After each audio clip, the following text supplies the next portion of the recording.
Technique ক্লাসে তোমাদের সকলকে স্বাগত। আজকে আমাদের আলোচ্য বিষয় 2025 সালের তৃতীয় শ্রেণীর প্রথম পর্যায়ক্রমিক মূল্যায়নের ইংরেজির নতুন হোলিস্টিক প্যাটার্ন অনুযায়ী প্রশ্ন এবং তার উত্তর।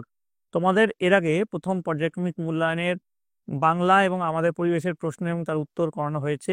তোমরা যারা যারা দেখোনি তার জন্য লিঙ্ক ডিসক্রিপশন বক্সে দেওয়া আছে, তোমরা সেখানে দেখে নিতে পারো। তোমাদের এই পরীক্ষায় পূর্ণমান থাকবে 20, সময় পাবে তোমরা 40 মিনিট। তো দেখে নাও তোমাদের প্রশ্নোত্তর পর্বটি। দেখো, প্রথমে যেটা রয়েছে, read the passage carefully and answer the following questions. দেখতে পাচ্ছ তোমরা?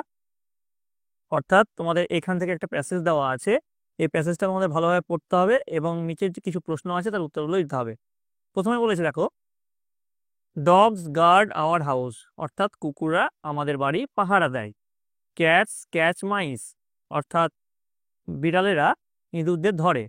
তারপরে দেখো, কাউস গিভ আস মিল্ক, অর্থাৎ গরু আমাদের দুধ দেয়। Hens and does give us egg, অর্থাৎ মুরগি এবং হাঁস আমাদের ডিম দেয়। শিপ গিভ আস উল, অর্থাৎ ভেড়া আমাদের পশম বা উল দেয়। Bullock pull carts and plough the field, অর্থাৎ বলদ লাঙল টানে এবং জমি কর্ষণ করে। তারপর দেখো, এই যে আশা করি তোমরা এটা পড়েছো, এখান থেকে নিয়েই তোমাদের কিছু প্রশ্ন আছে, তার উত্তরগুলো দিতে হবে। প্রথম যে প্রশ্ন আছে দেখে নাও, বলেছে হু ক্যাচ মাইস, মানে ইঁদুর কে ধরে। তো আমরা জানি বিড়ালে ইঁদুর ধরে, তো তার উত্তরে তোমরা লিখবে, দেখো উত্তর লিখবে ক্যাটস ক্যাচ মাইস, অর্থাৎ বিড়াল ইঁদুর ধরে। তারপরটা দেখো, পরেরটা চলে আসছি, হু গিভ আস মিল্ক, অর্থাৎ কে আমাদের দুধ দেয়। তার উত্তরে তোমরা কি লিখবে? কাউ গিভস আস মিল্ক, অর্থাৎ গরু আমাদের দুধ দেয়। নেক্সট প্রশ্ন কি আছে দেখো, নেক্সট প্রশ্ন আছে হু গার্ড আওয়ার হাউস, অর্থাৎ আমাদের বাড়িকে পাহারা দেয়। দেখো এখানে লেখানো হয়েছে আমাদের বাড়িকে পাহারা দেয়। ডগস গার্ড আওয়ার হাউস, অর্থাৎ কুকুরেরা আমাদের বাড়ি পাহারা দেয়। নেক্সট প্রশ্ন অর্থাৎ ডি এরটা দেখো, hens and does give us, কি দেয়? মুরগি এবং হাঁস আমাদের কি দেয়? আমাদের ডিম দেয়। তার জন্য এখানে লেখা হয়েছে EGGS এগস। আশা করি তোমরা সকলে বুঝতে পেরেছো। এবার দেখো ইতে চলে আসছি, হু গিভ আস উল, অর্থাৎ উল আমরা কোথা থেকে পাই? উত্তর লিখবে শিপ গিভস আস উল, অর্থাৎ আমরা ভেড়া থেকে উল পাই, ভেড়া আমাদের উল দেয়। Next, dash pull carts and plough the field, এটা কি হবে? এটা আমরা কিছুক্ষণ আগে দেখলাম বুলক, এই যে বুলক দেখলাম, তো বুলক হচ্ছে বলদ, বলদ এটার সঠিক উত্তর। আশা করি তোমরা সকলে বুঝতে পেরেছো। এবার দেখো, বলেছে match the following animals with their babies, অর্থাৎ বিভিন্ন এক পশুর নাম দেওয়া আছে, তার বাচ্চাদের নাম জানতে চেয়েছে। তোমাদের পরীক্ষাতে পশুর নাম দিয়ে বিভিন্ন পশুর ডাকও থাকতে পারে, তো সেইগুলো ভালো করে তোমার পরীক্ষায় দেখে যাবে কোন পশুর ডাককে কি বলা হয়। তো দেখো এখানে বাচ্চার নাম দিয়েছে। দেখো প্রথমে কি আছে, গোট, গোটের বাচ্চাকে কি বলা হয়? গোটের বাচ্চাকে আমরা জানি কিড বলা হয়, তাই জন্য গোটের সঙ্গে এখানে মিল হয়েছে কি, কিডের। নেক্সট হর্স, হর্স মানে ঘোড়া, ঘোড়ার বাচ্চাকে কি বলা হয়? ঘোড়ার বাচ্চাকে বলা হয় ফোল, তার জন্য এখানে FOAL ফোল এর সঙ্গে ম্যাচ খেয়েছে। তারপরে দেখো সিপ, সিপের বাচ্চাকে আমরা বলি ল্যাম, তার জন্য সিপের সঙ্গে ল্যামটা ম্যাচ খাবে। নেক্সট কাউ, গরু, গরুর বাচ্চাকে আমরা বলি কাফ, তার জন্য কাফের সঙ্গে কাউটাকে ম্যাচ করেছি। হেন, হেন মানে হচ্ছে মুরগি, মুরগির বাচ্চা হচ্ছে চিক, তার জন্য চিকের সঙ্গে হেনকে ম্যাচ করেছি। ক্যাট, ক্যাটের বাচ্চাকে বলা হয় কিটেন, তার জন্য কিটেনের সঙ্গে ক্যাটকে ম্যাচ করেছি। আশা করি তোমরা সকলে বুঝতে পেরেছো। বিভিন্ন পশুর যে ডাক সেগুলোও কিন্তু তোমরা পরীক্ষার জন্য ভালো করে করে যাবে। বাচ্চার নাম এবং ডাক খুবই কিন্তু পরীক্ষার জন্য ইম্পর্টেন্ট। নেক্সট দেখো, রাইট টি ফর ট্রু, অর্থাৎ ঠিক হলে টি লিখবে, অ্যান্ড F ফর ফলস, অর্থাৎ ভুল হলে F লিখবে। তো প্রথমে দেখো, pets live in the forest, অর্থাৎ গৃহপালিত যারা পশু আছে তারা বনে বাস করে, এটা একদম মিথ্যা, যেন এখানে F লেখা হয়েছে। নেক্সট দেখো, ডগ গিভস আস উল, অর্থাৎ কুকুরেরা আমাদের উল দেয়, এটা তো ঠিক নয়, সিপ দেয়, তাই জন্য এটা ভুল, তাই জন্য F লেখা হয়েছে। নেক্সট দেখো, লায়ন হ্যাড 3 উইলি ফলোয়ার্স, অর্থাৎ লায়ন মানে সিংহের 3জন ধূর্ত অনুগামী ছিল। তো 3জন অনুগামী ছিল আমরা জানি, কে কে ছিল? কাক ছিল, শেয়াল ছিল এবং বাঘ ছিল।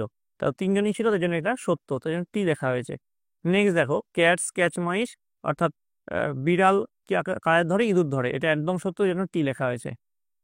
পরেরটা, rearrange the jumbled letter to make meaningful word, অর্থাৎ এলোমেলো করে কিছু শব্দ দেওয়া আছে, সরি এলোমেলো করে কিছু অক্ষর দেওয়া আছে, সেগুলোকে সাজিয়ে একটা অর্থপূর্ণ শব্দ তোমাদের গঠন করতে হবে।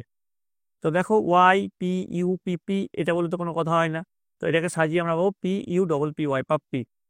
নেক্সট দেখো এটা এইদিকে আছে এন আই কে টি ই টি, এটা বলেও কথা হয় না, তো এটাকে সাজিয়ে আমরা পাবো K I T T E, kitten. Next B M A L, এটাকে সাজিয়ে কি পাবো L A M B, lamp.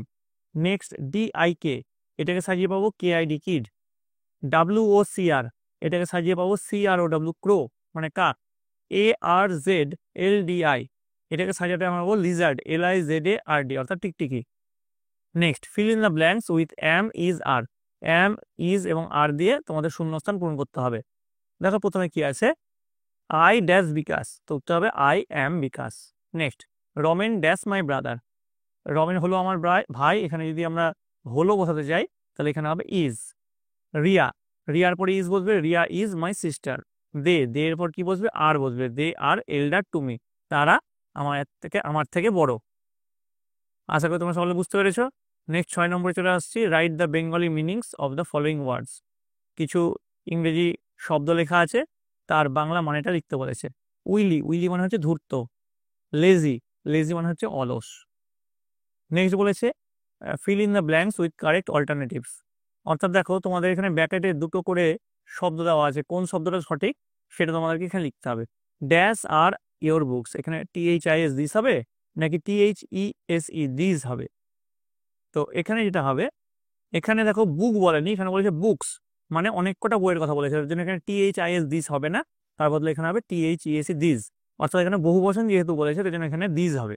Next দেখো you dash a bat, your পরে আমরা জানি ইউর পরে হ্যাভ বসে, তার জন্য ইউ হ্যাভ এ ব্যাট।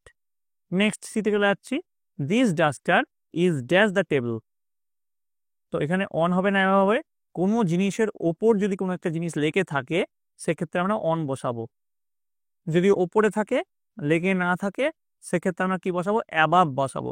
তো এখানে যেহেতু ডাস্টারটা টেবিলের উপর লেগে আছে তার জন্য এখানে অন বসিয়েছি।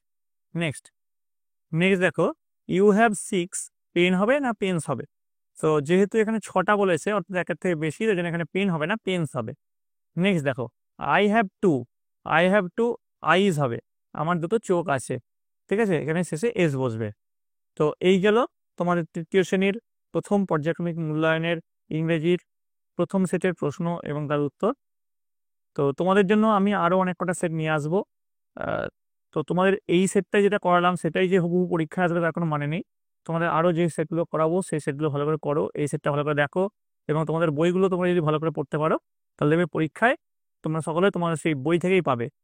তোমরা শুধু বাটারফ্লাই পড়ে যাবে না, তার সঙ্গে তোমাদের যে উইংস পার্ট 1 বইটা আছে সেটা ভালো করে পড়বে, দেখবে পরীক্ষায় উইংস পার্ট 1 এবং বাটারফ্লাই দুটো থেকেই কিছু কিছু প্রশ্ন থাকতে চলেছে। তো তোমরা ভালো করে মন দিয়ে পড়াশোনা করো, তোমরা সকলে ভালো থাকো, তোমরা সকলে সুস্থ থাকো।